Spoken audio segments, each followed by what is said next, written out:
situasi digital printing sekarang sebenarnya masih terus bertumbuh sih Pak menurut saya ya, karena banyak tawaran aplikasi yang makin luas dari apa yang kita kerjakan ya. Mungkin kalau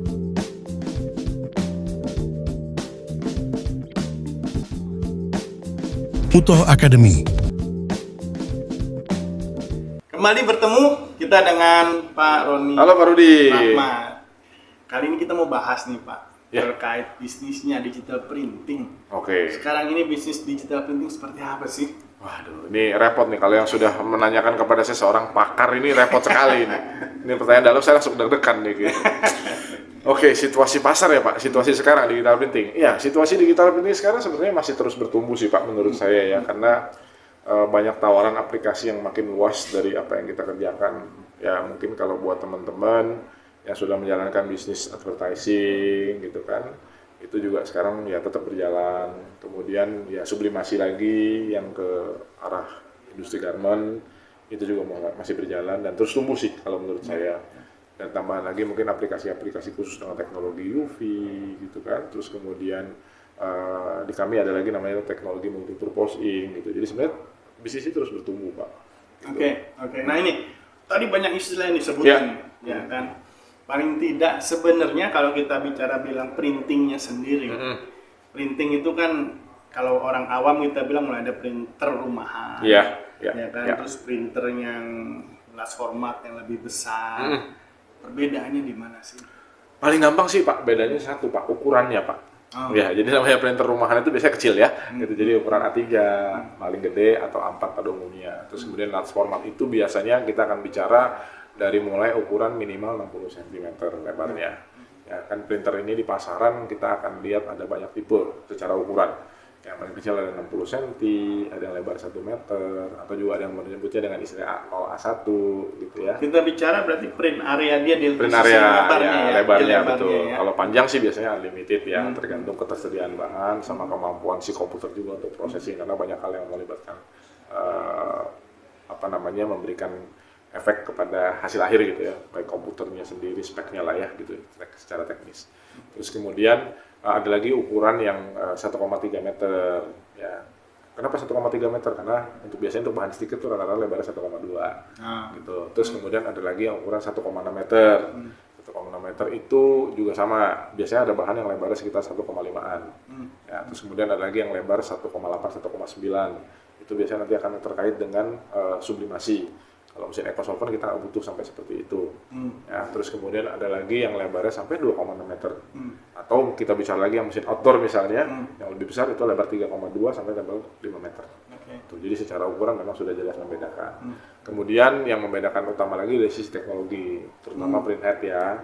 Jadi printer yang dipakai di printer kecil dengan yang printer besar itu akan berbeda, karena membutuhkan istilahnya kita sebut secara teknologi itu frekuensi yang lebih tinggi, sehingga bisa membuat kecepatan mesinnya juga lebih tinggi, kecepatan cetaknya. Oke. Sebelum lebih dalam, panjang nih ya. Sebelum lebih dalam ke sana. Ya. Paling tidak tadi kita bicara ukuran, ternyata memang beragam banget ya. Betul. Mulai dari 60 cm, 1 meter atau 1,3 dan seterusnya.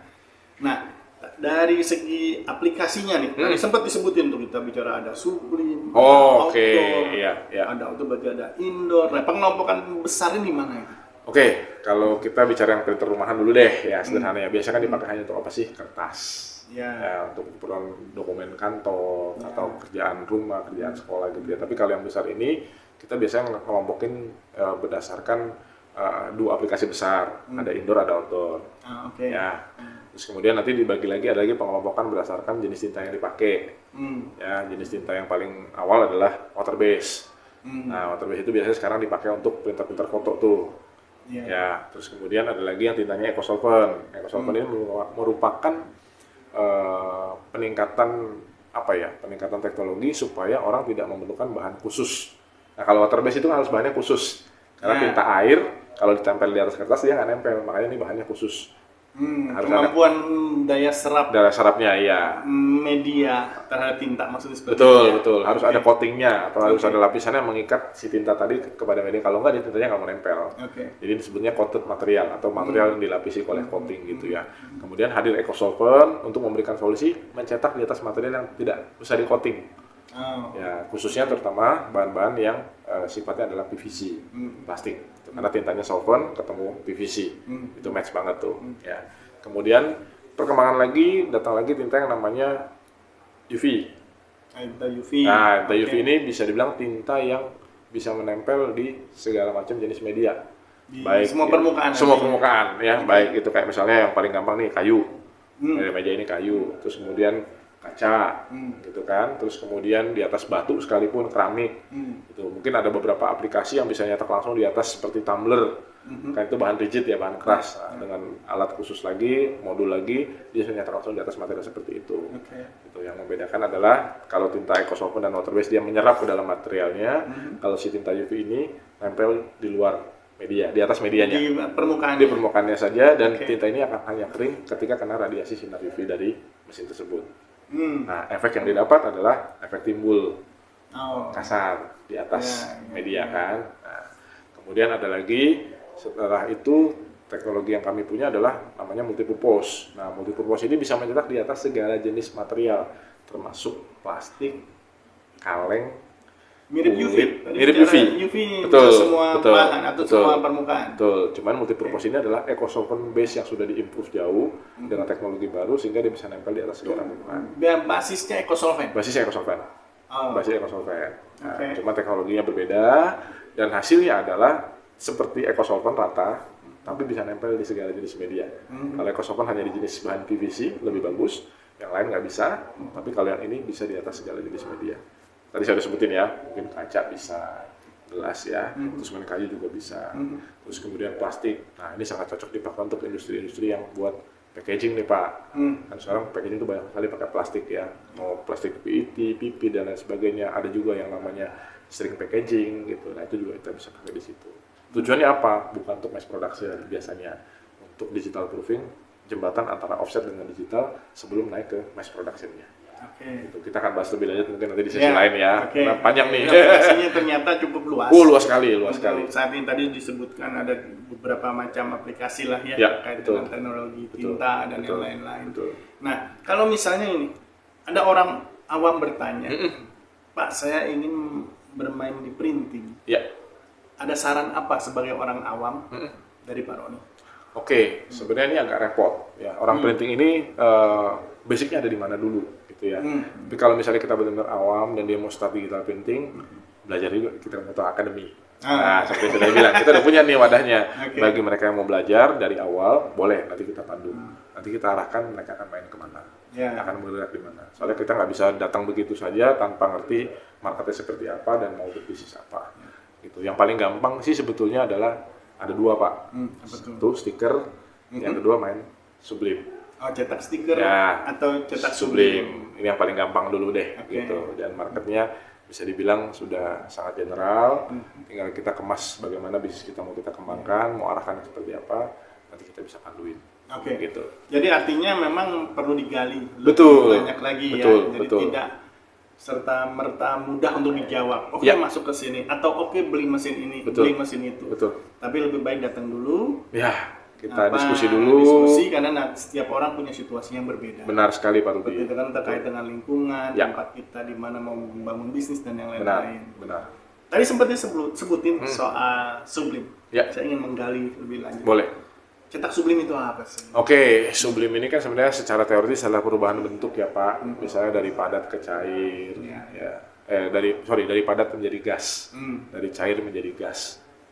Ya, jadi ataupun sebaliknya gitu ya. Nah, Sublime ini adalah proses untuk digital printing, kita sebutnya adalah proses pentransfer tinta yang kita sudah cetak di atas permukaan kertas khusus transfer untuk kemudian dipindahkan kepada kain polyester melalui pres panas. Ya, prinsipnya cetak kain lah ya. Cetak kain, betul. Karena cetak kain itu kan sebenarnya metodenya banyak. Yang paling mudah adalah pigment. Itu bisa langsung di atas kainnya tapi pilih-pilih. Yang kedua yang paling simpel adalah Sublime. Sublime pakai kertas, dipres pakai mesin press, roll press maupun yang flat press, tergantung kebutuhannya apa. Kemudian setelah itu adalah saya jadi lupa mau ngomong apa. Industrinya Sublime itu. Sublime, oke, industri ya. Jadi selain proses-prosesnya itu tadi, kemudian industrinya adalah bisa main banyak nih. Misalnya di sportswear, baju-baju olahraga. Oh, Ya, jadi baju bikin jersey, maksudnya. ya Oke, gitu. bikin kaos ya. Nah, jersey ini kan biasa identik dengan baju seragam olahraga nih, sepak bola, badminton misalnya, atau baseball club, atau olahraga-olahraga yang lain. Tapi sekarang sudah mulai menambah sampai ke level komunitas. Ya, jadi banyak sekali nih komunitas-komunitas yang ketika mau bikin acara kumpul, bikin seragam, bikinlah pakai Sublime aja. Karena relatif biasa lebih murah. Dan kainnya juga sekarang walaupun polyester, orang bilang panas, tapi sekarang sudah banyak polyester yang bagus dan adem. Gitu. Nah, itu prosesnya gampang. Ya, Gitu. Jadi mulai tinggal ngeprint di kertas, pindahin ke kain, terus potong kemudian jahit. Gitu ya. Kemudian di luar itu ada juga sekarang kita lihat nih, Indonesia kan adalah negara muslim terbesar, Pak. ya. Nah, jadi fashion muslim wear ini juga sangat-sangat menarik. Oh, kita Kita bicara bikin ada hijab, kebutuhan gamis. ya misalnya. gamis Hijab. gitu. Nah, nanti baru kita tentukan lagi tuh misalnya, oh untuk hijab aja harus pakai mesin yang begini, untuk gamis seperti ini gitu. Atau kita bisa bikin scarf, apa shawl ya. Gitu. Jadi banyak sekali aplikasi Sublime. Bahkan untuk yang level kecil pun istilahnya kita bisa nyetak tuh langsung ngepres di atas muk Oh, gitu. Jadi untuk ya, merchandising. Nah, itu juga Sublime. Itu juga Sublime. Memang harus dikasih coating dulu khusus di atas Ya, muknya itu ya. ya. Kemudian di luar itu ada lagi kita bikin misalnya sarung bantal. Nggak usah sarung bantal yang buat tidur deh. Sarung bantal untuk kursi misalnya. Ya, untuk kita kasih sebagai gift atau souvenir ya untuk orang-orang. Nah, itu juga semua menggunakan sublimasi, Pak. Jadi banyak sekali yang kita bisa eksplor dari sublimasi ini sebetulnya gitu. Ternyata aplikasinya cukup luas ya. Luas dengan sekali. dengan cetak Sublime. Betul sekali. Luas sekali, Pak Rudi. Nah, maka untuk itu perlu digali. Benar. Ya, apabila ya ingin berkecimpung di dunia printing, Betul. peluangnya masih sangat besar di sana. Sangat besar sekali. Jadi kesempatan ini masih terbuka lebar, tinggal bagaimana kita mau menggalinya. Gitu. Bagaimana kita bisa mencari ceruk pasarnya. Tentunya kita harus deliver sesuatu yang memang unik ya. Nah, yuk nanti kita diskusi bareng-bareng gitu. Oke. Nah, bagi teman-teman, jadi apabila ada pertanyaan, kembali nanti bisa ditanyakan di bawah ini nanti atau datang ke Mutuh Academy. Sampai ketemu di tema berikutnya.